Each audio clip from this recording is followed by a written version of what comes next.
Welcome back to the High School Backups podcast. Your name is? Kyle, I'm glad that your plastic surgery went so well. Okay, It went good. your name is? Riley. And whose name? What's everyone else's name in this lobby of friends?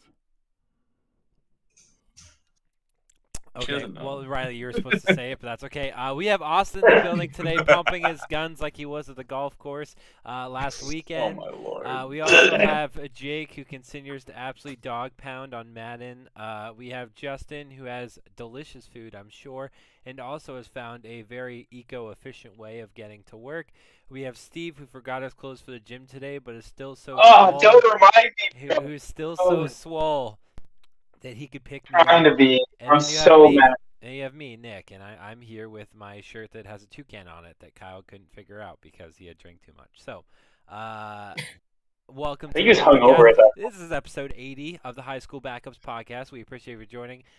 Riley has joined this episode because Kyle's dick is broken in the best way possible. Oh my And lord. in order to fix it, we asked Riley to pinch his nipple, and it made it worse. So here we are. Moving on to our actual topics here. It's pure chaos in these parts. We're just continuing from this weekend. We're getting demonetized for this. It's okay. We weren't monetized. Hey, we're getting monetized Exactly. to begin with. Let's go. I wish. Let's go ahead. We have a couple. Oh shit. We have a couple news things to talk about today. I didn't even know about this first one.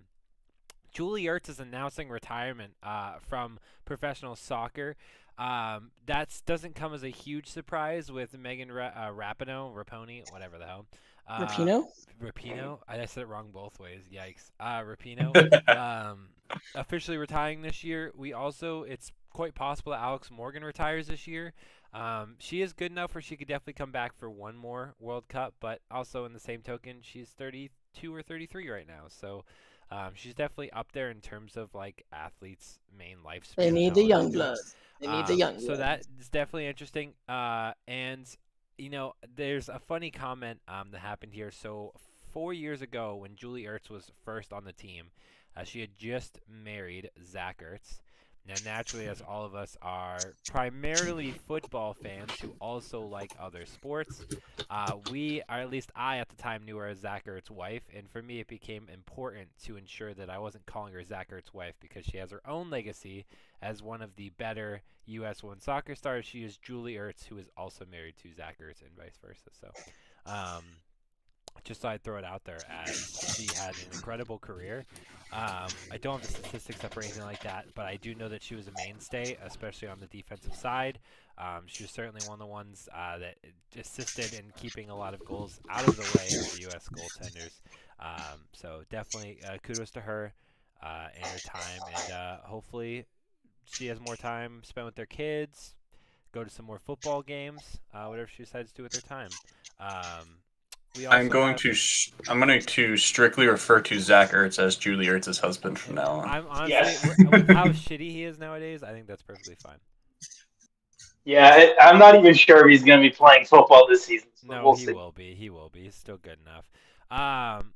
Tom Schreiber wins PLL MVP.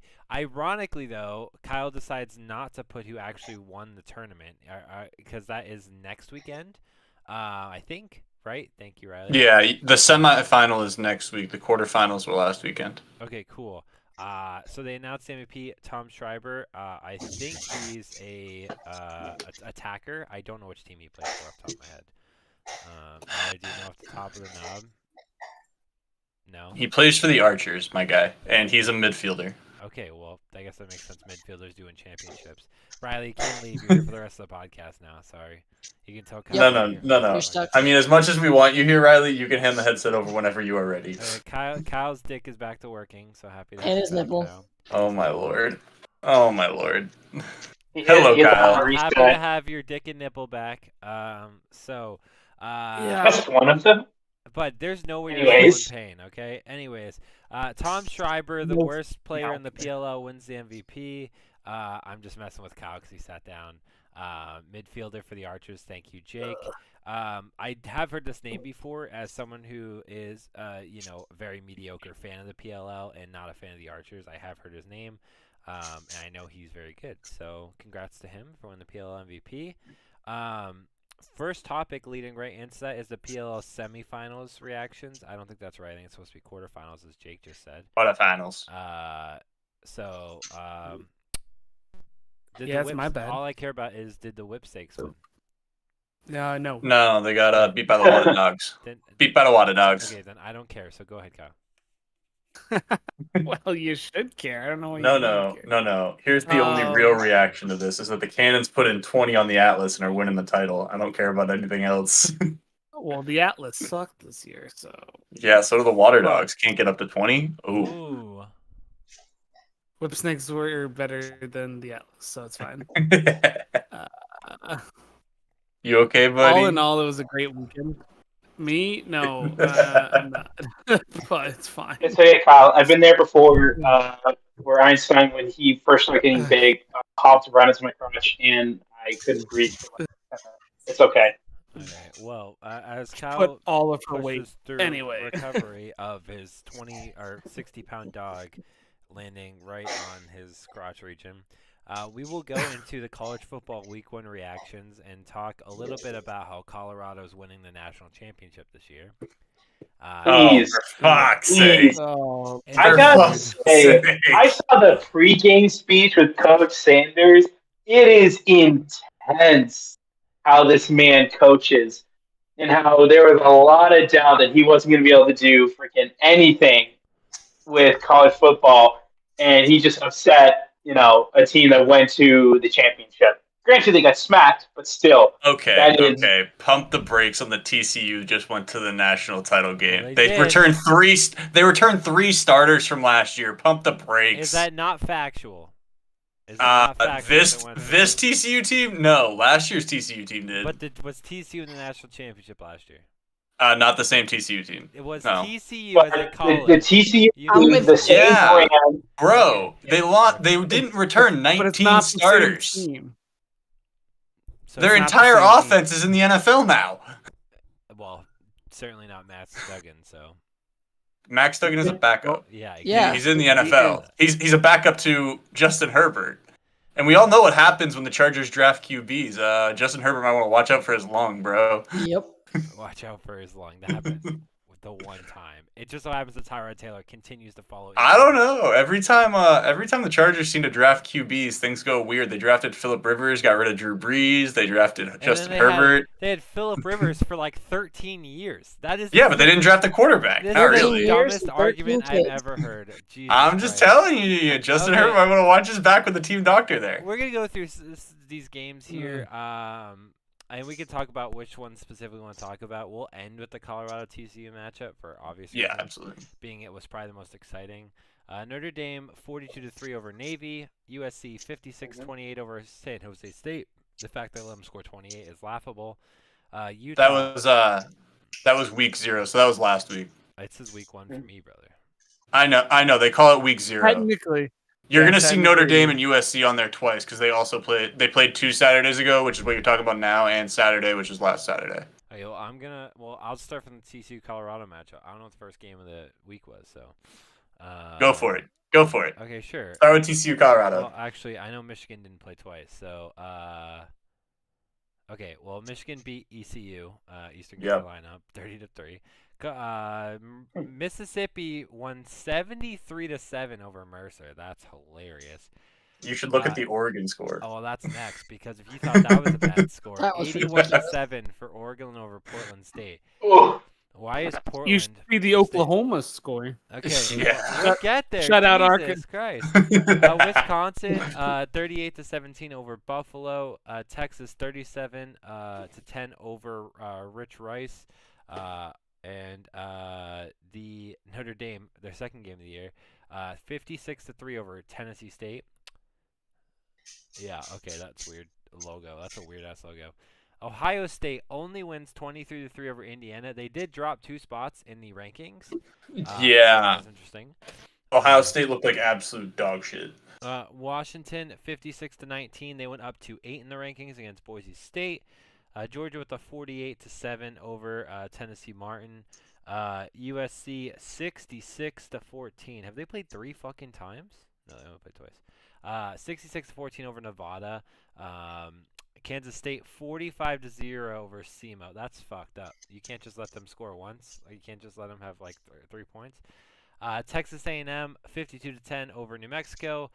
Penn State 38-15 over West Virginia. UNC 31-17 over South Carolina.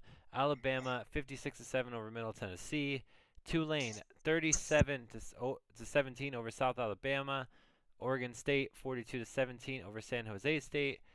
The big shocker the second big shocker of the weekend, Florida State 45-24 over LSU. And then the third, actually this is probably the second biggest shocker of the weekend. Actually, in some ways, it might be the most.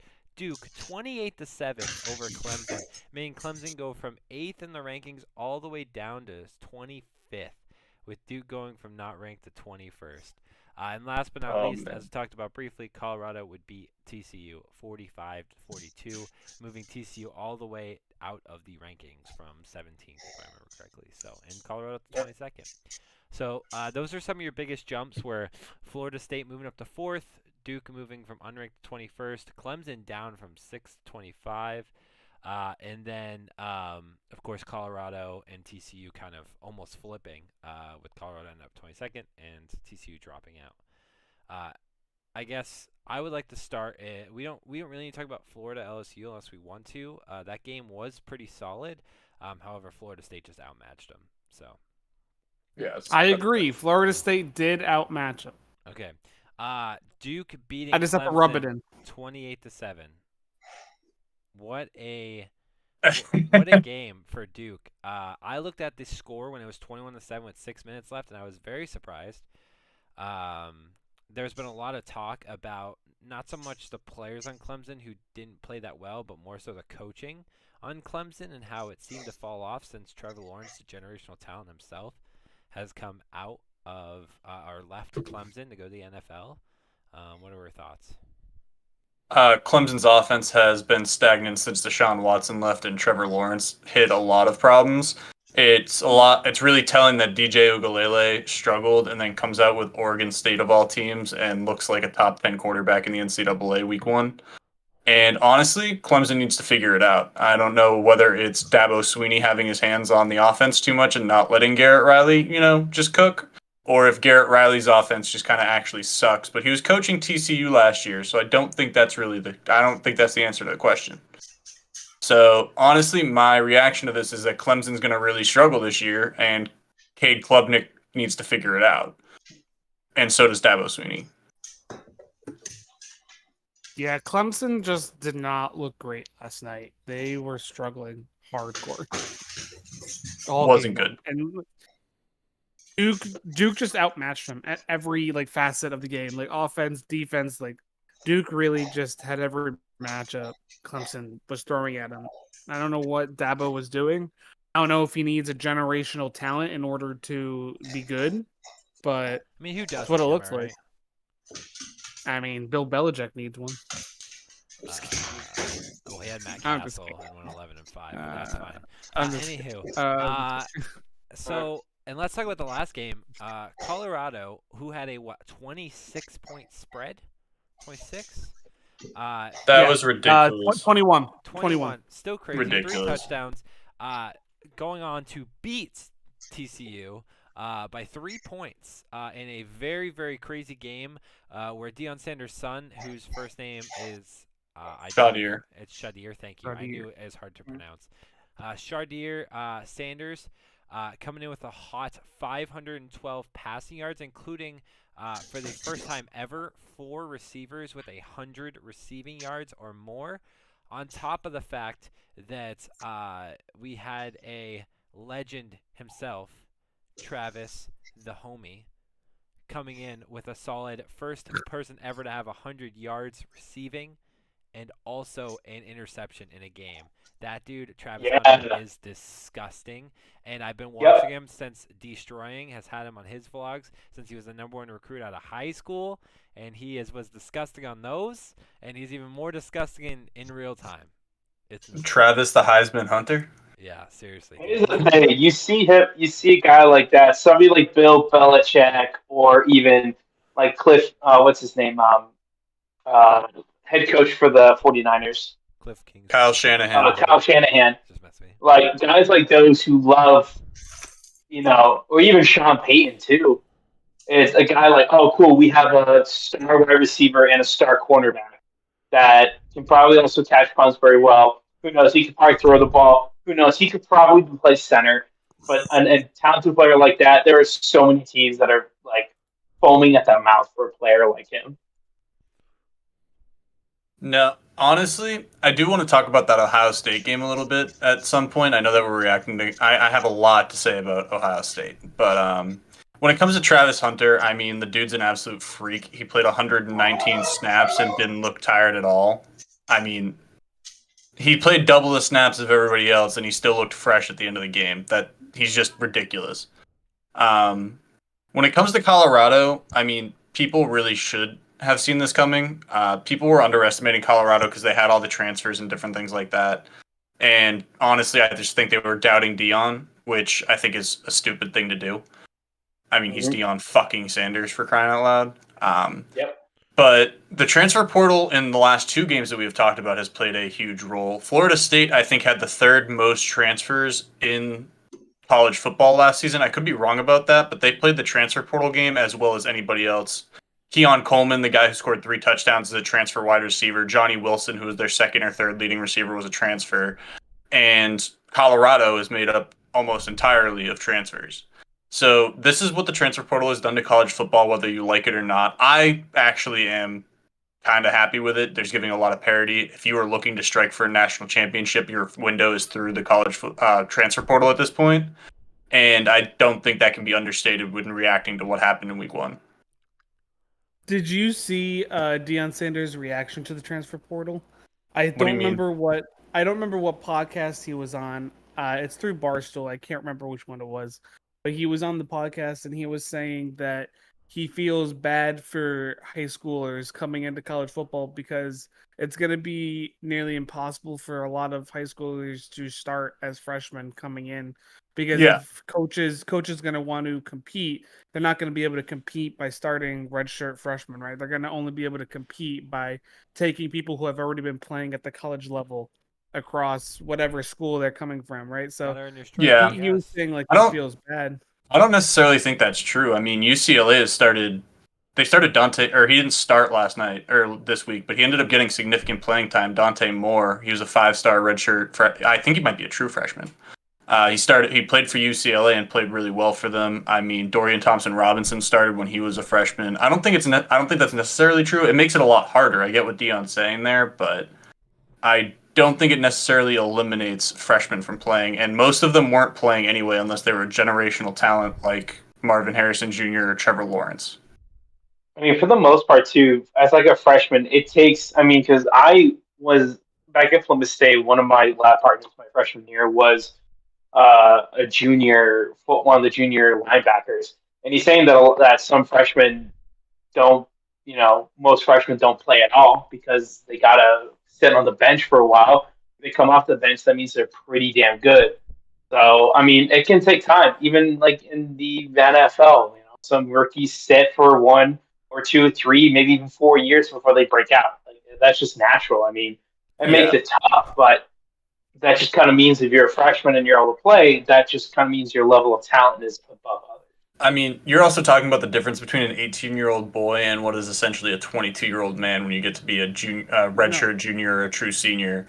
And having 4 years to build into your frame and and just continuously work on your game, there's a large difference there. Like, there are very few freshmen like Trevor Lawrence who can come in and make a generational impact right away.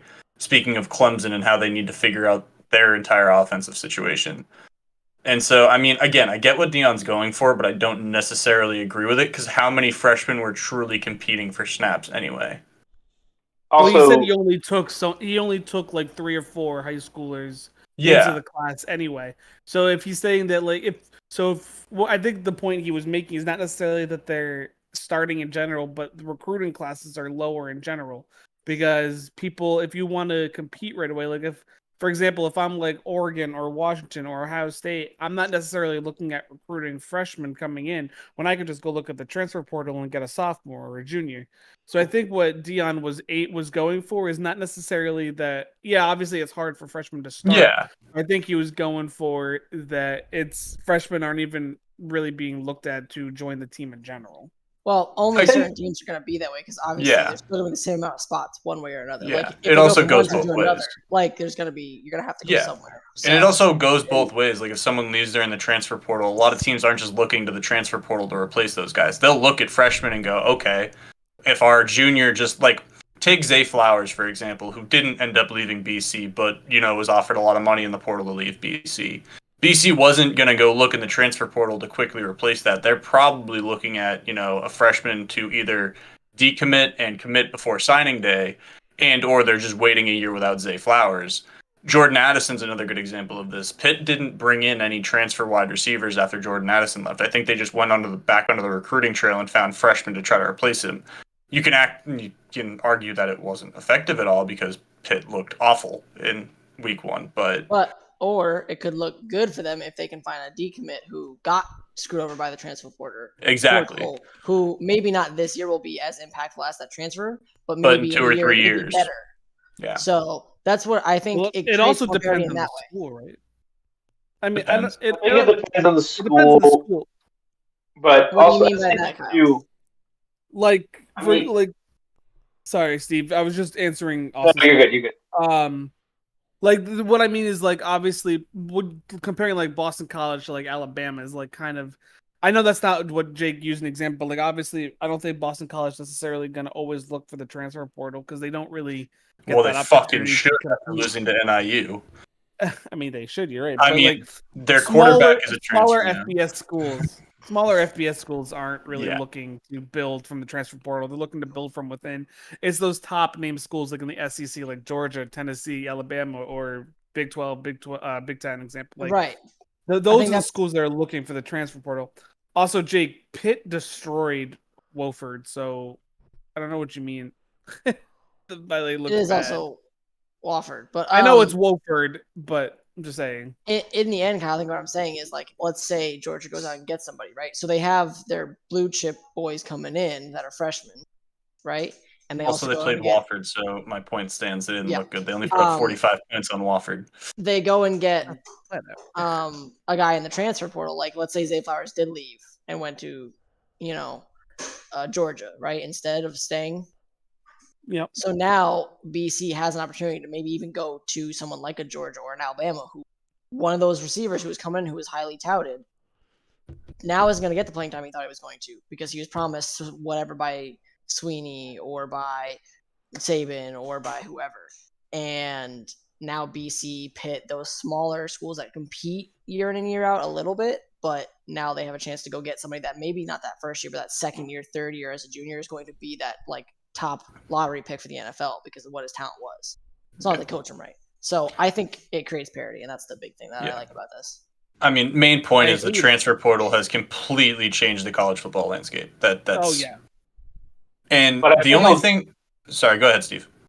Well, I mean, I also think too. I mean, the idea of even though the transfer portal definitely opens up a lot to get kind of veteran players, I think it's going to plateau and you're going to find a balance because imagine everybody going in and trying to get veteran talent. You're going to find that there's going to be a year where a large number of these transactions probably just don't work out. I mean, and we still have the draft every year in the NFL. We still draft rookies because even though there's a lot of talent you can trade for, you still need to build up your roster. And I still think realistically there will be a balance to it. I mean, still, and you're a freshman coming from high school into college. The jump from high school to college and college professional, those are big jumps. You could be a big ass lineman in high school and you are a tiny puke when it comes to college. So I think even though the transfer portal does affect stuff, you still, no matter what, are a freshman going into a difficult situation. Even if you get on a team, still doesn't mean you're guaranteed to start. You still have to build it up no matter what. But I think eventually there will be a balance to using the transfer portal. That's yeah, a fact. I agree, Steve. I agree 100%. Yeah. Jake, I know you wanted to talk about Ohio. I didn't watch a State. single college Honestly, football game. I need to talk about how bad their offensive line looked against Indiana, and the fact that Marvin Harrison Jr. had like 3 targets all game and 2 catches for 18 yards. Like, just do better. That's all I really got to say about Ohio State, man. They should have dropped out of the top 5 in my opinion. I know they're at number 5. I think Kyle's frozen, but like they looked Blake Snell's face. atrocious. Indiana did not deserve to be there, or they shouldn't have been on the same field as Ohio State, and they still stuck around. They only lost by 20, and honestly, like, they have some major offensive line issues, and they better figure it out, or their season's going to end real quick.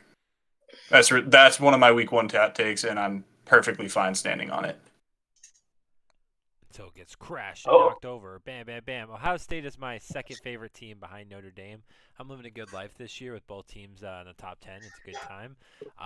Definitely happy about it. I look at that game, and I didn't watch it. I didn't have time to watch it, and I was busy healing. And so looking at the highlights of it, though, Ohio State did not look in charge of that game, and you expect that game to look like Ohio State is in charge 50-7, something of that nature, and that's not at all what it looked like, and that's exactly what Notre Dame looked like in their second game, so it was very much in charge, and so yeah, that's the issue for me as well. And Notre Dame has looked real good. I love it. Notre Dame hasn't looked this good since the homie was there back in the day. Manti Te'o? No, not that fake homie girlfriend. The quarterback right before him. Who knows who it is? You're talking about not Brody Croyle. No, what's his name? Yeah, I don't know who you're talking about. Mhm. That was before my interest in college football, so I don't know. It's obviously Deshaun Kaiser. No. Jake's got to know this, right? I know it, and his name's escaping me, and it's pissing me off. It's Brody something. Go ahead. Tell me. Why are we forgetting Brady Quinn? What are we doing, guys? That's this fucking name. I said Brody. Yeah, we're forgetting Brady Quinn because he's fucking forgettable. He wasn't a college forgettable quarterback. Yes, he is, because there are other quarterbacks at the point in time he played that were much better than him. Well, yet they still did really well and almost won championships. So it's fine. So, anyways, Almost. Point being, that was college football talk. We'll definitely kind of mix in some college football talk as we go through the year, especially when surprises happen like this weekend. In with our NFL talk, which will then get really busy in 1 month's time when we have the NBA and the NHL as well. It is the best time of year. Playoff And then college baseball. We got playoff baseball. We got NCAA football. We got the NFL. We also got NHL and NBA starting in a month. It is a great time for sports. We'll enjoy this 1 month of minimized sports here, which just And then it's about to get crazy. and baseball. So it'll be interesting. So, yeah, we are gonna go ahead and have a little fun and do some predictions here. We're gonna be predicting the Super Bowl matchup that we like. An MVP, Rookie of the Year, and I couldn't remember if there's anything else on your list. Super Bowl Defensive MVP, player, ROI, and sleepers. So, yeah, it was just a sleeper, yeah. As in teams or sleepers for all of those categories? Player. Okay. Okay, Just Just like like sleeper player, players who like can break out, yeah. Yeah, Okay. I was someone already who's going kinda under the radar. sitting on this, so I might as well go. So I'll start off. I'm gonna do it in order. So Super Bowl matchup. I think it's gonna be Denver Broncos versus Saints. Okay. No, I'm just kidding. Let's go. Shut up. Steve. Another smart man. People. If I had to genuinely put some teams on it, I am going to go with the. Why do I just feel like it's not going to be the Eagles? Like, I don't think it's going to be the 49ers either, which is interesting. It puts me in. It's not going to be the Eagles strictly because when the rookie, he wasn't a rookie, but your first time in the Super Bowl and you lose it, you don't really get back. Okay. Yeah, you never Or you really don't. recover from I'm that. going So- to do something that's definitely a little bit of a reach, but it's also more fun of a pick. I'm going to go with the.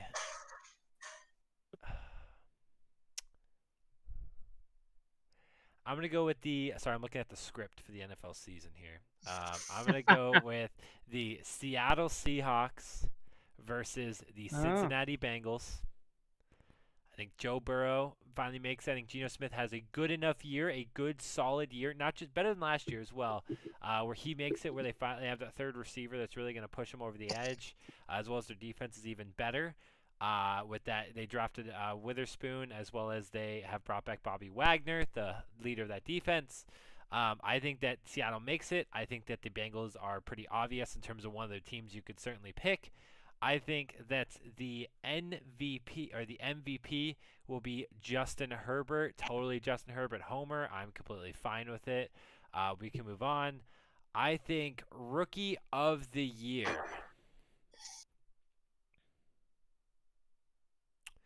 I think the Panthers could very well make the playoffs, and if that's the case, I'm going to go with Bryce Young as Rookie of the Year. And then sleepers for this year, I'm going to do just 2 players that I think could be heavy sleepers, not just necessarily fantasy-wise. I'm going to do 2 people sleeper-wise that I think could be sleepers in general in the league. I think J.K. Dobbins is a huge one. I think he's a huge sleeper as a running back. First year he'll be healthy going into the season in what feels like quite a while. And then I will also choose... I actually think Sam Howell will be the second best quarterback in that division this year, above Dak Prescott and above Daniel Jones. That'll be my sleeper for fun. I mean, he has the weapons. I don't think that's out of the. Yeah. Oh, I thought that was Kyle who shut his camera off. I was like, Kyle's out. I'm going for sleepers and reach things that'll be fun. So that's what I'm doing. And I feel pretty good about that. So yes, I'll repeat real quick. I got Seahawks versus the Bengals in the Super Bowl. MVP, I have Justin Herbert with the Chargers going to the AFC Championship. Rookie of the Year, God damn it, I don't remember who I picked. Bryce Young, because the Panthers will make the playoffs. And then sleepers, I went ahead and did Sam Howell. And then I also chose Jesus Christ. I don't remember who I chose. That's the first one. Jesus Christ. It doesn't matter. It doesn't matter. J.K. Dobbins. Okay. J.K. Dobbins. Yep. Wow. Austin. Alphabetical order time. Let's go. I'm going to go with for my Super Bowl. Let's see.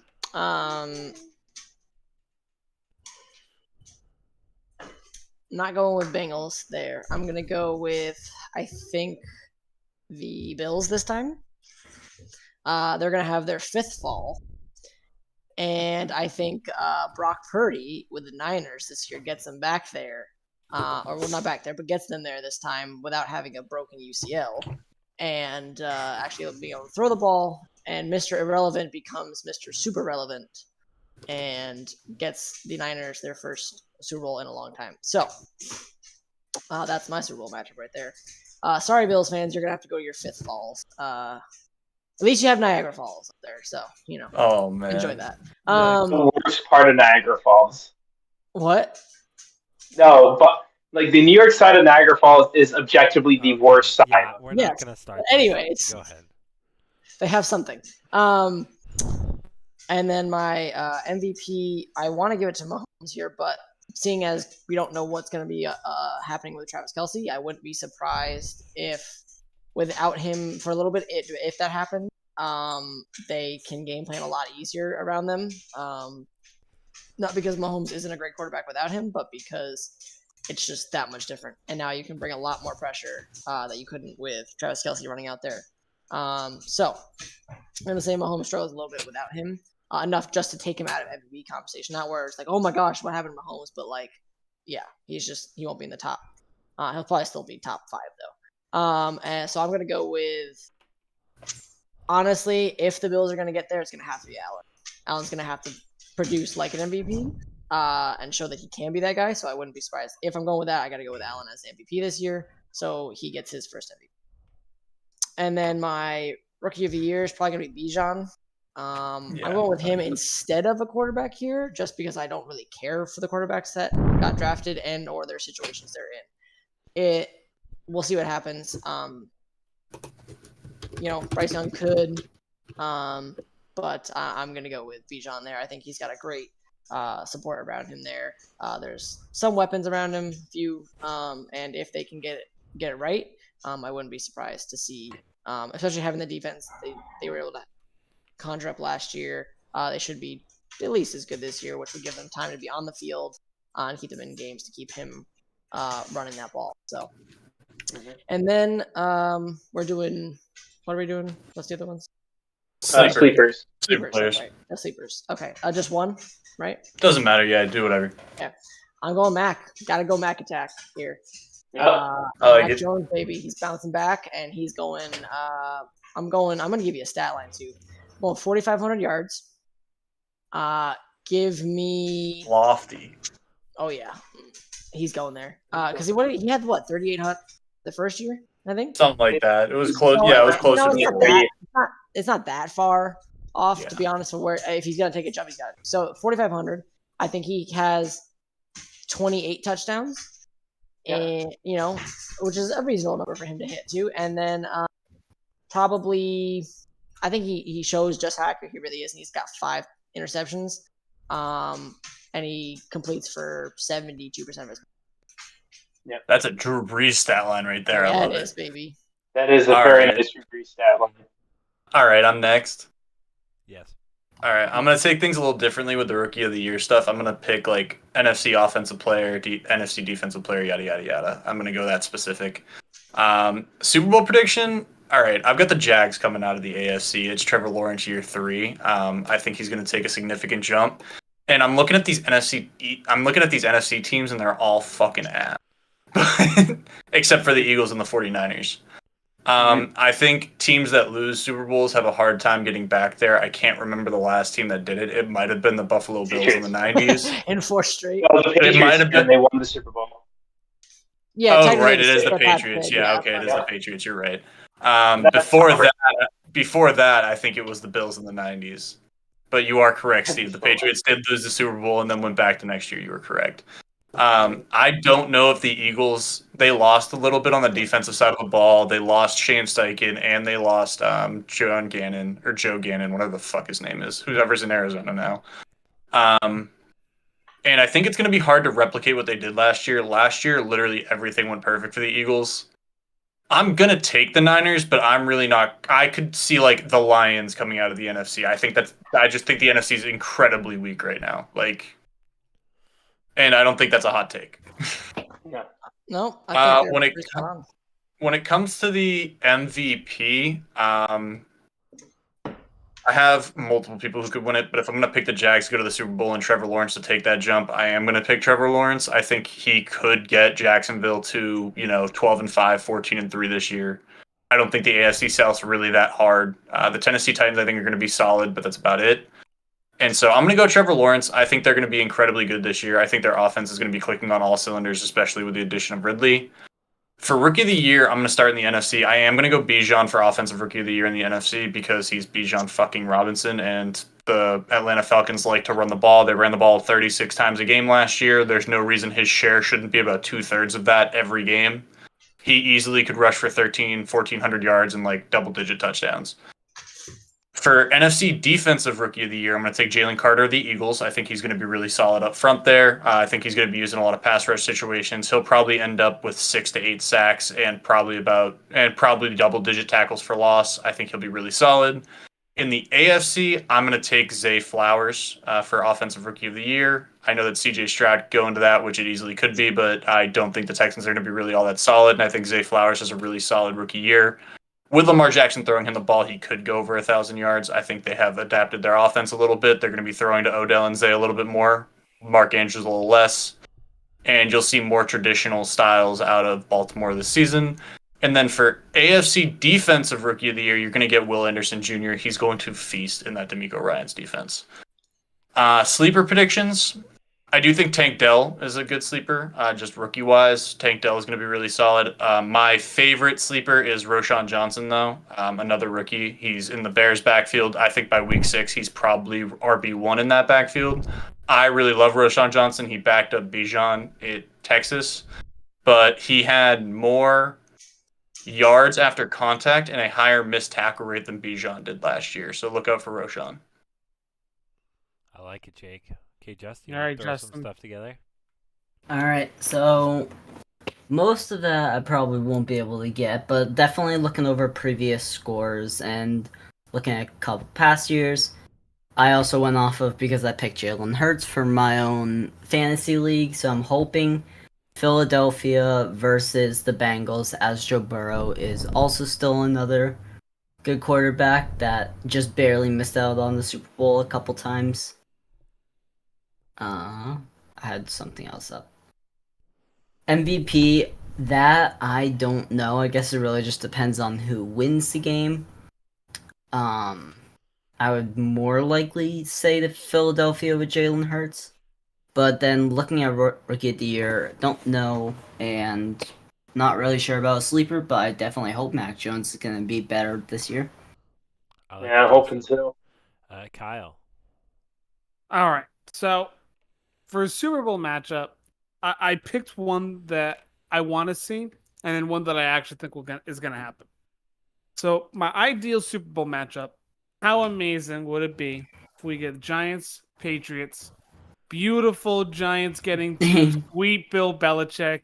It would be amazing. I would love it forever. Bill Belichick would put Daniel Jones in a fucking blender. No. Yeah, Vanilla Vic is coming out firing. No. That's Riley Leonard, bro. You can't call Daniel Jones Vanilla Vic anymore. Vanilla Vic is. There's another Duke quarterback. In all seriousness, though, my actual Super Bowl matchup is actually going to be the Niners coming out of the NFC. As long as Brock Purdy can be somewhat half decent, as long as the Niners can actually stay healthy, I really only think there's one team from the NFC that can beat them, and that's the Eagles. And the Niners almost could have beaten them last year if they had a healthy quarterback situation. So I'm not really. I think the Niners are gonna come out of the NFC there. But the team that I have coming out of the AFC may be a little bit of a surprise here. And I think they just built together a amazing offense this past season. And this team is going to have my MVP and Rookie of the Year on it. I actually think it's going to be the Baltimore Ravens. I saw that coming up. Okay, that's good. I saw that coming. So, my official prediction is going to be Ravens, Niners in the Super Bowl. So my MVP is going to be Lamar. I think he's going to be throwing a couple thousand yards this year easily with Odell going out there. I think Zay Flowers is going to be the Rookie of the Year. I think he's going to put the AFC North in a fucking blender. I think people are kind of underrating him, to be honest. I think people are. Zay is. I think people are really focused on other rookie wide receivers, and he's just kind of sliding under the radar, and people aren't really focused on him. Or people are focused on Bijan, and they're just kind of like, meh. Zay exists, but meh. So I really like what Baltimore's building over there. But my real sleeper coming into this year is going to be Drake London. I think Atlanta's going to be throwing the ball a lot more, especially to really their only wide receiver they have.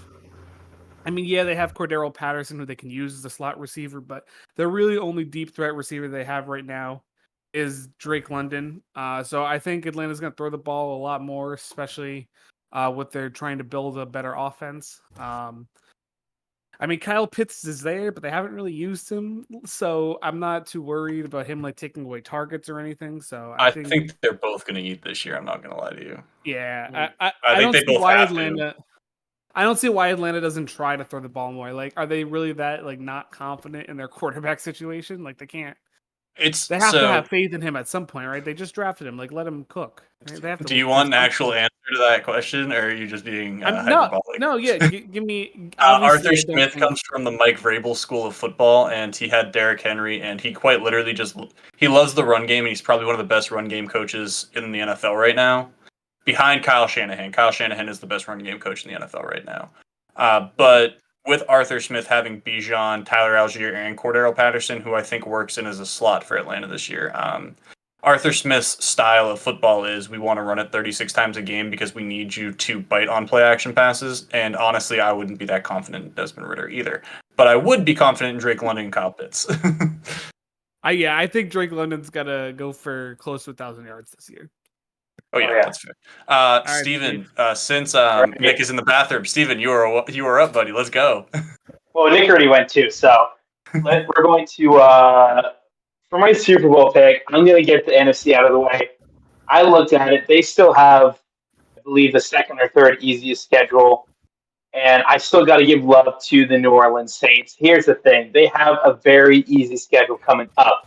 What people don't forget, they are going up against rookie or first year or Baker Mayfield type quarterbacks throughout the entire season. This is what they got. A star pass rusher in Cam Jordan, a great middle linebacker, I believe his last name is Littleton, and an unbelievable corner in Marshawn Lattimore. Those are three important pieces that you need. And I think this team can make it only because the 49ers and the Eagles are going to be very beat from the season. I think injuries are definitely going to play a factor, especially for the Eagles.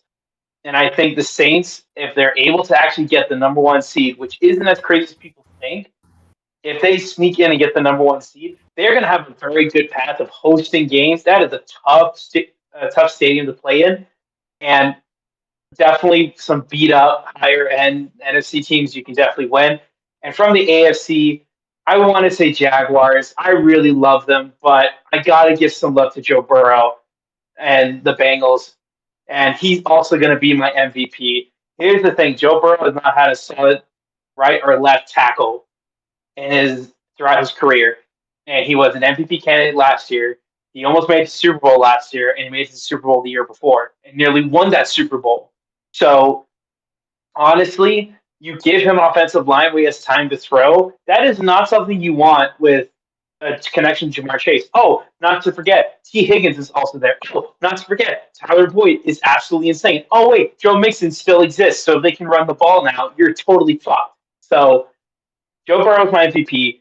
Bengals are going to go against the Saints, and I think Joe Burrow is going to get his Super Bowl. It's going to be crazy back-to-back year of MVP and Super Bowl, but I'm here for it. Now, for my rookies, I'm going to go with 2 for offensive rookie. We're all talking about him. I got to give Zay Flowers. From what I've seen in the preseason and training camp, this dude is insane, and he might become Lamar Jackson's new favorite weapon. That's why I drafted him and Mark Andrews, because those are going to be his weapons. Odell Beckham, no. He's going to be a playoff weapon for sure, but these two guys are going to be insane.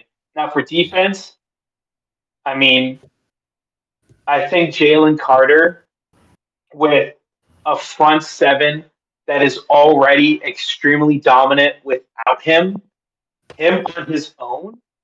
Here's the thing. If you're going to have Hassan Riddick and you're going to have your rookie linebackers coming in from the edge, Jalen Carter is going to have a much better time going up against, especially some lesser-known centers or lesser centers in the league. So I like Jalen Carter's chances. Now, for breakout players, it's tough. There are quite a few I really like. I know definitely for sure we're going to see a lot of explosion from Marcus Jones because we're going to figure him out. We already see a lot of his potential. I think he's going to have 4 interceptions on the year, maybe like 3 or 4 offensive touchdowns, 1 punt return touchdown, a ton of punt return yards, a couple pass breakups. He's going to have a couple big plays, maybe 3 rushing touchdowns. He's going to do everything this season. And then finally, Calvin Ridley to Trevor Lawrence. Calvin Ridley could very easily be a 1,600-yard receiver this season. And it's just going to be insane. I can't wait to see it. Also, because I have both of them in fantasy, and I could really use the help. Please. Ridley, too great. Wasted a 3rd or 4th round pick on you, please. Steve, I love the boldness, as always. If the Saints are the number 1 seed in the NFC, we're going to have a lot to talk about. Yeah. I will wait for it.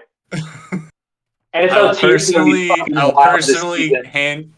hand you the mantle of football protege if the Saints are the number 1 seed. Oh man. And on that note, we are set with that. We're going to go to the NFL divisional rankings. That quite simply just means that we're going to be ranking the divisions in the NFL. Is the NFC West the best division in football? Is it the AFC East? Is it the NFC South? Hint, no, it's not. It's obviously the AFC East, let's be honest. I also think it's the AFC East. But I don't think it's the AFC East. But I think that's a joke. I think they're top 3. I think the top 3. I don't think the they're AFC East is the most They're top 2 and they're not 2. AFC East is the most complete division. AFC West is up there. AFC And then West the- wasn't even what And I then was the thinking. NFC West is there. I was thinking NFC North, to be honest. kind of, but Oh then yeah, NFC North actually would wager is. AFC North.